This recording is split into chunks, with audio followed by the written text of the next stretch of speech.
What's going on, everyone? In today's BookMine video, we're going to show you how you can buy all year-round books on BookMine right now. These are books that are undervalued that you can buy anytime throughout the year because there's no season attached to them like Christmas books or high school books or college books. I'm joined with my good friend and BookMine co-founder, Victor Gagos. What's going on, man? Hey Joji, how's it going? And how's everyone doing in BookMine world? Just really excited about this topic. I mean, there's a ton of all year round books. Basically, if you really get into this, you'll be able to sell books, March, April, when most of us are, really looking for any sales happening. So yeah, this is a great topic. All right, so we're over here on BookMine, and one of the ways that we recommend people start sourcing is under the book type, right? You've got winter books, you've got high school books, college books, and all year round books. We've got a couple of videos that you can check out on our YouTube channel that just posted in the last week, and that's going to be about how to flip college books and how to flip high school books. And while building in seasonality is awesome because it's when to buy this book and when to sell the book, you should mix in all year round books, right? Because last thing you kind of want to do is just be always waiting for the next season. It's a good strategy, but one way to kind of smooth the ride out, get some consistency in, is buying those, all year round books every single day, right, Victor? Right. So one of the strategy here is basically looking for books by establishing their intrinsic value. Go in and, which BookMine really does really well at, is has a snapshot of the last year. So kind of try to find the intrinsic value of the book and then see whether or not today's price is much lower than that intrinsic value. And you could basically sell it for the intrinsic value. Right. Absolutely. So what I did right now is I went to the book type and I went ahead and just clicked all year. And you can see that most of the books are classified as all year. By the way, we're not perfect. It's not like if we say all year that the book is 100% going to be all year. You can actually see here's a book right here that is classified as all year, but it looks like it actually does have some seasonality. So we do our best based upon the data that we're given. But the fact of the matter, like Victor just said, is we're trying to find a book that's below its market value. And one of the ways that I kind of like to look at this is kind of just scrolling really quick through the Keep chart is trying to find this little dot here, which represents the current use price. So you can see right now it's about $25. Again, BookMine shows us the all-in price with shipping, so $25. And then what I'm trying to see is, was that use price higher for a significant portion of that previous year with multiple sales ring drops indicating that the book had sold? So would you open this book up if you just were to come across this real quick, Victor? Well, I'm seeing the used price much higher, right? Right around the $50 range, and it is selling at those price points. And I see that black dot actually pretty much lower there. So yeah, definitely would open it. Yeah, you can basically see, right, it dropped here from 59 down here to the 20 range. That's kind of what we're looking at.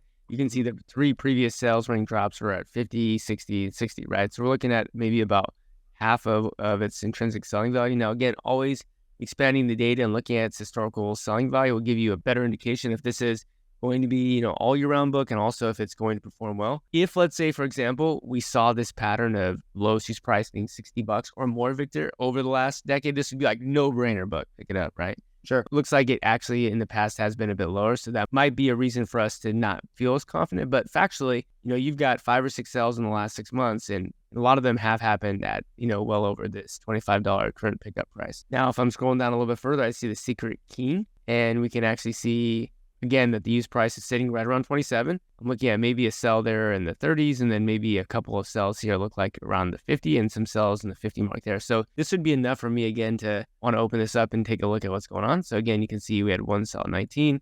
Looks like we had a sell at 45. And you can actually see it looks like this probably sold when this, dipped in price there. Some sells in the 40s. So again, we're looking at a price that's below kind of its intrinsic value. It's a good price. Nothing that's been an absolute killer or winner, but still some books that we would want you to be looking at. Now going down just a little bit further, is there anything that you've seen here, Victor, that would make you get excited here? Oh yeah, almost the entire year this book is selling all year long, and the used prices has just stayed stable at that higher price point, right? So right around $100, it's been at that price point and been selling at right around $100. So this is definitely exciting. Right. And what I like about this so much is we see that we have this sharp dip in price, and it looks like we're down here at 48, which is about half. Again, a book that you can see, has been selling really high for a really long time. Interestingly, it has had periods of time where it's gotten really cheap. That's one of the ways, Victor, also that we feel more confident in buying the book when it does that, right? Because, for example, this happened in 2016. What are you seeing here in 2016, Victor? So, I mean, it was at a pretty high price. It was selling quite often,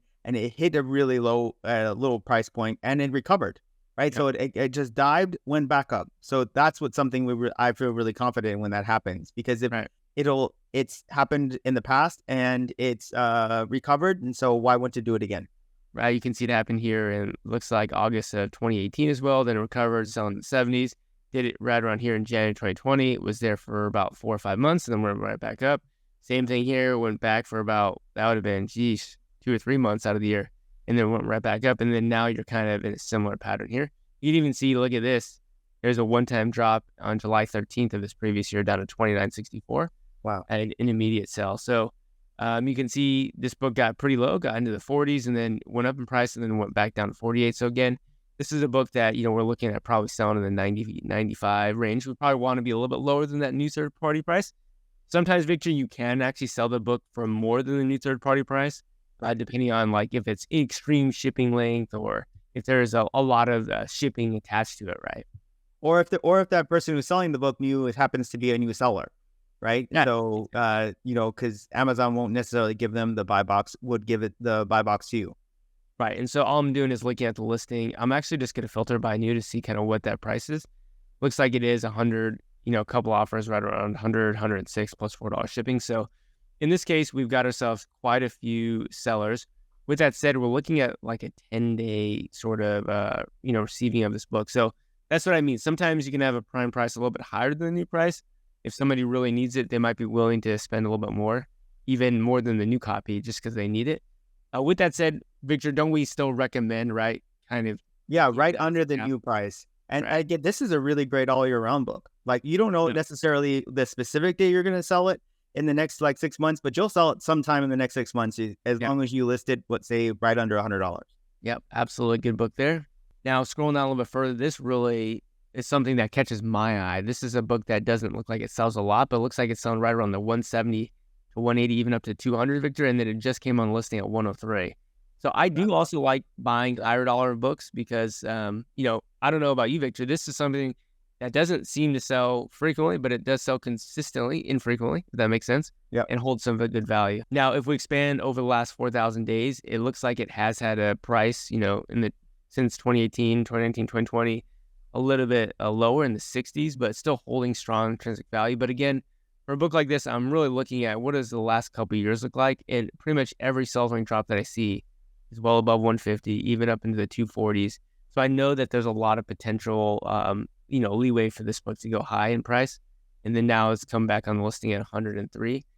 In all honesty, we might have had actually a high pricing area, Victor, right, where the offer came from and just jumped off the listing. And then maybe this is kind of the lowest price that Amazon's currently allowing someone to price this book at, interestingly.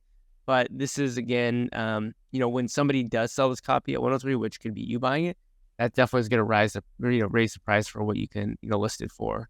You can see, establish the intrinsic value of this book. The intrinsic value is really right around $200. Right. So you're buying, like you're investing in this book. You're basically saying, hey, I'm willing to buy this book for $99, hold it for a little bit, and let it recover back to $200.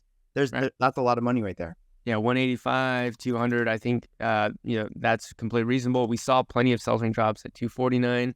That's possible. One thing that, again, is going to be a little bit challenging here is you're going to have to wait for this price to recover from the high price here.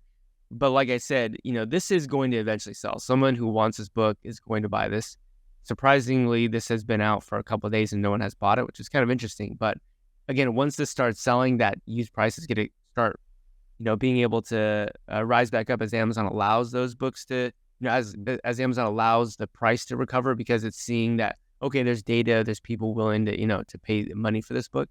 But a book that definitely made me excited. And what makes me even more excited is opportunities like this, where you see it drop down to $36. You even saw it drop down here to $19.99. And again, those were instantaneous sales because of the fact that that's such an amazing deal. So remember that one feature to pair here is to always track your books, right? So in this case, I'm going to track this book anytime. Honestly, it gets under 75. I think it's like a no-brainer pickup. So I'm going to go ahead and track it over the next 10 years. That's something that you guys can do there. Yeah, so I would buy this book and track it. So because I would want to keep this book in my inventory for years to come. Absolutely. Now, that was everything that we just found on the first page. We can go to the second page and see what else we got there. And one thing that I would recommend is kind of just taking a snapshot. I mean, a lot of these keeper graphs, you are seeing strong dips in price, like strong dip in price there, strong dip in price there. And what that tells us is that these are books that have seen a large one-time drop. And again, we can see sales for this book, it looks like in the 30 range. You can pick up for 13. So clearly an undervalued book. Same thing here. You did have, this is actually the Bible on CD. They had a few sales rank drops in the 40s, some in the mid 20s, but then again, just dropped down to 14 all in shipping. So those are the sorts of books that you want to at least open up and look at. I mean, this is a great example of something that looks okay, Victor, from what I'm seeing. But when I open up the Keepa graph and look at its entire history, I get really excited. Why do I get so excited about it? Well, because when you open it past a year, that entire time it's much higher in the used price. It's like the last year was like, say, in the $40 range, but after that it's been like in the $60, $70 range. So yeah, right. It's improved. And you got to think about this logically, right? It's like, if you're thinking about whether or not a book, or in this case, this is like a compact CD, right? Whether or not it's a good deal, you got to think about, okay, well, if I had the opportunity to buy this at any point in time, what was the price being offered to the marketplace, right? And that's, again, what that black used line is. And if that's something that is hard for you to determine, make sure you go back and watch our BookMine Academy series, right? It's like 17, 18 videos on how to read Keepa graphs so that you can understand why we're so excited about this. But you can go to any point in time. You can just say a random time, January 2017. Oh, you come here in January 2017, you want to buy a Victor, $50. Right. And now you can buy it for 14, right? March of, I don't know, let's say March of 2018. You go to March of 2018, boom, $60. You go, what about February of 2021? Boom, it's over here in the 60s, right? So I'm hoping you guys are seeing that the used price in the past significantly higher than what it is now. So that's why opening up the Keepa graph and looking at more data is so important, because sometimes what looks to be, looks undervalued can become great. And then sometimes what looks great could also go, wasn't as good as I had thought it would be. Just a few down from that, Victor. I mean, this is just the second page, right? We're looking at results 26 through 50. We already found a lot of great books, right? And the 1,700 books, right, that we found. This is, again, something that's really exciting me. What's exciting me about this book here? Consistent sales, and the used price is pretty high, right? So we're definitely wanting to look for books that at least say like around $35 or higher. Right. In the type of business we're doing.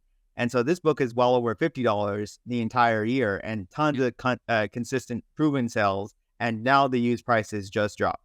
Yeah. I mean, you can see a large one-time drop. That current used prices looks to be the lowest it's ever been in the last year. Like Victor said, tons of sales velocity, tons of sales rank drops. You've got drops into the 100s, which means that there is precedent for the book selling that much. Again, expand the data. This is just a book that spends a lot of time well above what it's currently priced at. This is, for me, an absolutely no-brainer book buy right here. I mean, we're not even clicking on Amazon, but basically I'd buy any book in the 30s right now. Yeah, absolutely. Anything under 40 for me on a book like this. 40s, yeah. It looks like we got Worlds of USA. Absolutely just immediate buy for me on that book. And looks like we are at 79 is the buy box right now, which is a very reasonable price to sell the book at. And in this case, you'd be looking at like the 37.82. $20 profit, 50% ROI. This is a book, Stephen King, great subject matter. It's a book that's going to sell really quickly. And I bet you, Victor, if we go to eBay sold comps, there's going to be higher prices than what we can buy it for. Like sold comps higher than what we can buy it for a day. So one, you can see you can't even buy it on eBay cheaper than this. Just all these listing in the hundreds, because I'm sure some of those have sold that high. Look at this, 120, 100.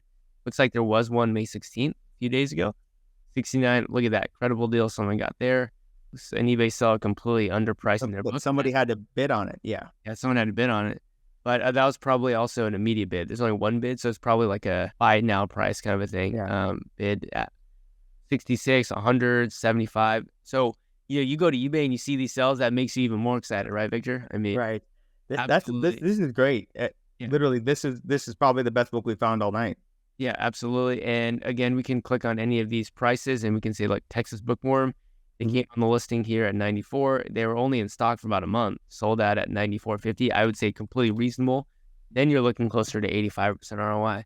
So for me, absolutely no-brainer book. Awesome book there. And Joji, some people would turn down 50% and say that's not enough, or they're looking for more than that. But on a book like this, where you're able to buy it and almost guarantee that you're going to make that money and more, within like a month, right? Yeah. I'm going to sell within a month. Yeah, there's inherently pretty much no risk in it. The only risk is that you buy this book, which is supposed to be in very good condition, and then it's completely thrashed or something. And for some reason, you're unable to get a return, which means that you weren't paying attention to this book and you didn't get the return in a 30-day window. Like, there's really no way you lose money on a book like this. It's just consistently holding strong historical value, right, in the 60, 70 range at the base price, often selling up in the hundreds. So yeah, you can definitely accept lower ROI on books that are assets, right? This is an asset, Victor, right? Can you kind of explain what we mean by, like, what does that mean that this book is like an asset? Well, we think of books like we're like how we buy books like we're investing, right? We're basically using our capital to turn the money we have into, double that money or at least 50% more of that money. And we're using books as that vehicle. So if we're wanting to use, on this particular case, $37, and we're going to turn our $37 into, like, say, $60 or $70. And so we're just constantly doing that. That's how we think of books. Absolutely. Victor, we could just keep scrolling and scrolling. There's just so many good books to look at that keep a graph and open. I'm just seeing a lot of these large one-time drops significantly below what the books prices have been selling for. I mean, it's just that one's really good.